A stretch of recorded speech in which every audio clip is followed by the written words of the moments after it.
এগুলো কিন্তু হয়ে গেছে।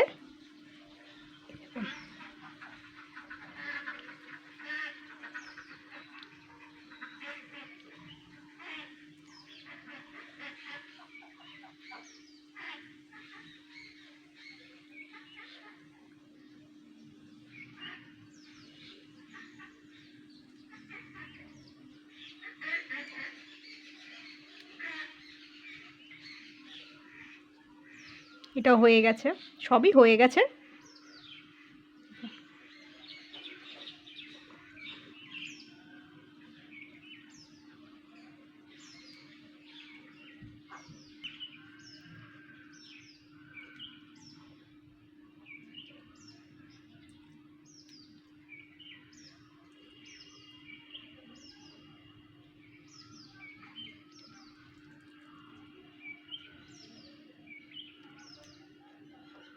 নমস্কার বন্ধুরা, আমি Priyanka, welcome back to my channel. বন্ধুরা, আজকে আমি বানিয়ে দেখাবো লাউ পাতায় পাঙাশ পাতুরি। পুরো ক্রাশ খাওয়ার মতন এই পাতুরি রেসিপিটা। একদিন বানিয়ে খেলে কিন্তু রোজ বানিয়ে খেতে ইচ্ছে করবে। তো চলুন দেখে নিয়ে যায়। তো এখানে কিন্তু আমি একটা দেখুন বাজার থেকে একটা পাঙাশ মাছ নিয়ে এসেছি। তো পাঙাশ মাছটা একটু বড়ো সাইজও নিয়ে আসতে পারেন, বড় বড় দাগা হলে তো খুবই ভালো হয়। তো এখানে আমি এই মাছটাকে সুন্দর করে কেটে ধুয়ে পরিষ্কার করে নেবো। একটু সাইজটা কিন্তু পেটিগুলো কিন্তু একটু বড়ো সাইজেরই রাখতে হবে।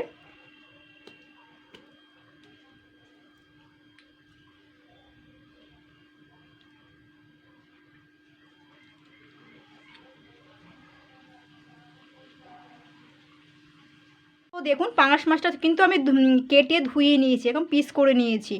তো এবার আমি দেখুন এখানে কিন্তু আমি যে কটা পাতুরি বানাবো, তো আমি এখানে দেখুন লাউ পাতা নিয়ে নিয়েছি। এগুলো কিন্তু লাউ পাতা, কচি থেকে লাউ পাতা নিতে হবে। আমি কিন্তু লাউ পাতাগুলো কিন্তু ধুয়েও নিয়েছি। তো এবার আমি একটা পেস্ট বানাবো। দেখুন এখানে কিন্তু আমি সাদা সর্ষে, কালো সর্ষে নিয়েছি, দুখানা শুকনো লঙ্কা নিয়েছি। এগুলোকে আগে আমি বেটে নেবো। তো পাতুরি বানানোর জন্য সব কিছু কিন্তু উপকরণ নিয়ে নিয়েছি। তো এখানে দেখুন বেশ খানিকটা কিন্তু আমি পেঁয়াজ কুচানো, টমেটো কুচানো, আর এই দেখুন কাঁচা লঙ্কা কুচানো কিন্তু আমি আবার নিয়ে নিয়েছি। এগুলো সব অ্যাড করছি আমি এখন।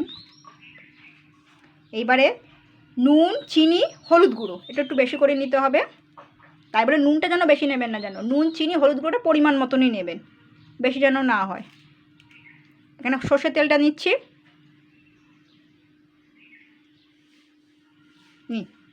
এইবার সুন্দর করে মেখে নেবো।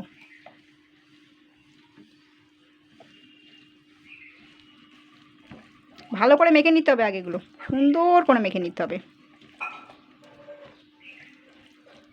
তো দেখুন এখানে কিন্তু আমি কুচানো কয়েকটা গ্যাদলো পাতাও নিয়েছি, কুচানো না মানে গ্যাদলো পাতা নিয়েছি কচি দেখে। গ্যাদলো পাতা কিন্তু খাওয়া ভীষণ ভালো। এই গ্যাদলো পাতা কিন্তু শরীর ঠান্ডা করে, পেট ঠান্ডা করে। লাউ পাতাও তাই। সুন্দর করে মেখে নিয়েছি। এবার এখান থেকে দেখুন পাঙাশ মাছগুলো একটুখানি ছোটো বড়ো হয়ে গেছে, তাতে আপনারা একটু সমান করে করে করে নিতে পারেন। কিন্তু নিন, ভালো করে কিন্তু মাখিয়ে নিচ্ছি, ছোট বড় ছোট বড়। এইভাবে নিয়ে নিচ্ছি আগে মাখিয়ে সুন্দর করে। একটা পেটি মাছ নিলাম। মাছের মাথাটা কিন্তু দেবো না, ঠিক আছে? মাছের মাথাটা ভেজে তরকারি করেও খাওয়া যাবে। মাছের মাথাটা দিলে কি বলুন তো ভালো হবে না কিন্তু। এটা কিন্তু হেভি টেস্ট লাগে। একটু যদি তৈলাক্ত মাছ যদি একটু বড়ো সাইজের হয়, তৈলাক্ত মাছ, সেগুলো তৈলাক্ত মাছ তো সেগুলো কিন্তু আরও সুন্দর লাগবে খেতে। আমি ছোটো সাইজে নিয়ে এসেছি। সব এরকম করে মাখিয়ে নেবো। দেখুন আগে সুন্দর করে মাখিয়ে নিচ্ছি।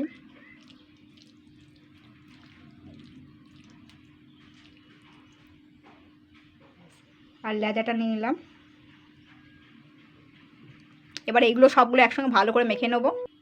তো আমি কিন্তু মাখিয়ে নিয়েছি। আর এই মাছের মাথাটা আমি এখন সাইড করে রেখে দেবো, এটা পরে মাছের ঝোল করে খেয়ে নেবো। এবার এগুলো কিন্তু সমস্ত মাখা হয়ে গেছে। এবার আমি এটা সাইড করে রাখছি। জাস্ট লাউ পাতাগুলো কিন্তু ধোয়া, আর কিছু কিন্তু করিনি, ঠিক আছে? আমি এই ডাঁটাটা সমেত আমি করবো। এগুলো কচি কিন্তু লাউ পাতাটা, এক ডাঁটা কাটলে কি বলুন তো ফালতু কাটা না কাটলেও হবে, এর কচি তো এ পরে নেতেই যাবে সেদ্ধ করলে। তো আমি এখানে একটা একটা করে করব। দেখুন আপনারা এই পিঠটাও করতে পারেন, দিতে পারেন, বা এই পিঠও করতে পারেন। এ আবার গরম কড়াইতে পড়লে তখন কিন্তু নেতিয়ে যাবে পাতাগুলো। এখন এরকম একটু মনে হচ্ছে। তো এবার আমি দেখুন আমি দিয়ে দিচ্ছি এইভাবে। এর উপর দিয়ে একটুখানি পেঁয়াজ দিয়ে দিলাম, পেঁয়াজ কুচানো, আর একটু লঙ্কা দিয়ে দিলাম। গাঁদলা পাতা একটু দিয়ে দিচ্ছি, ঠিক আছে। আর সর্ষের তেল দিতে লাগবে না, কেন বলুন তো, অনেকটা তেল দেওয়া রয়েছে তো, আর দিতে লাগবে না। তবু যদি আপনাদের মনে সংকোচ থাকে তবু একটু দিতে পারেন, কারণ এটা এমনি তৈলাক্ত মাছ। ব্যাস, তাহলে এদিকটা ওদিকটা গড়িয়ে গড়িয়ে চলে যাবে কিন্তু। গাঁদলা পাতা একটু দিয়ে দিলাম, আপনার বাইরে ধনে পাতাও দিতে পারেন, ঠিক আছে। এইভাবেই পরিবেশন মানে এগুলো আর কি সেট করে নেব, পরিবেশন এখন না। ভুলভাল বকছি আপনাদের সাথে, মানে মাছ দেখে তো সামলাতে পারছি না। এটা একটু বড় হয়ে গেছে সাইজে, দেখুন। এটা আমি পরে দিচ্ছি ঠিক করে, সব ঠিক হয়ে যাবে। এরকম মনে হচ্ছে তো, পরে ঠিক হয়ে যাবে, এখন সেট হয়ে যাবে। এটাকে আমি আগে এরকম করেই করে নেব। আবার একটা দিলাম, এইভাবে দিয়ে দেবো। এই যে হ্যাঁ, এইভাবে পেঁয়াজ পাতাগুলো এই দিয়ে দিলাম, তো এইভাবেই কিন্তু কয়েকটা করে নেবো। দেখুন এই পাতাটা কিন্তু ছোট আছে, এটা আর অসুবিধা হবে না। হ্যাঁ, গাঁদলা পাতা কিন্তু এটা এইভাবেই কিন্তু আমি গুটিয়ে নেব। দেখুন এইটা এবার ঠিক আছে, এটা সাইডটা ঠিক আছে।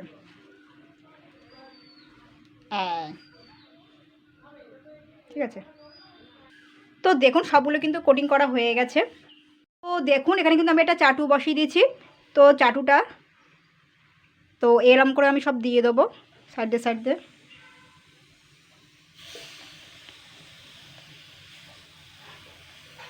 এটা কিন্তু মিডিয়াম আঁচেই কিন্তু করতে হবে। এই পাতাগুলো কিন্তু পরে একদম পুরো নেতিয়ে যাবে।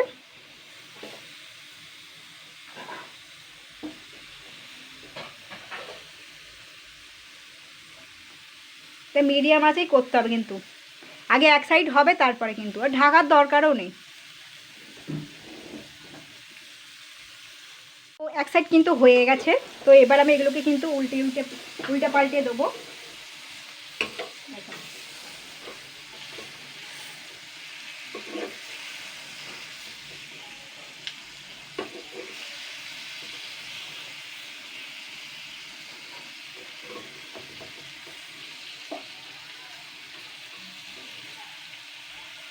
এইভাবে কিন্তু সবগুলো কিন্তু আমি উল্টে পাল্টে দেবো। তো এইভাবে কিন্তু আমি আরও 10 মিনিট রেখে দেবো। তো দেখুন পাতুরিগুলো কিন্তু হয়ে গেছে, মোটমাট 20 মিনিট সময় লেগেছে। এটা আমি মিডিয়াম আঁচে করে নিয়েছি। তো এবার আমি এটাকে নামিয়ে নেব তাওয়াটাকে। তো বন্ধুরা দেখুন লাউ পাতায় পাঙাশ পাতুরিগুলো কিন্তু হয়ে গেছে। তো এইভাবে ট্রাই করবেন,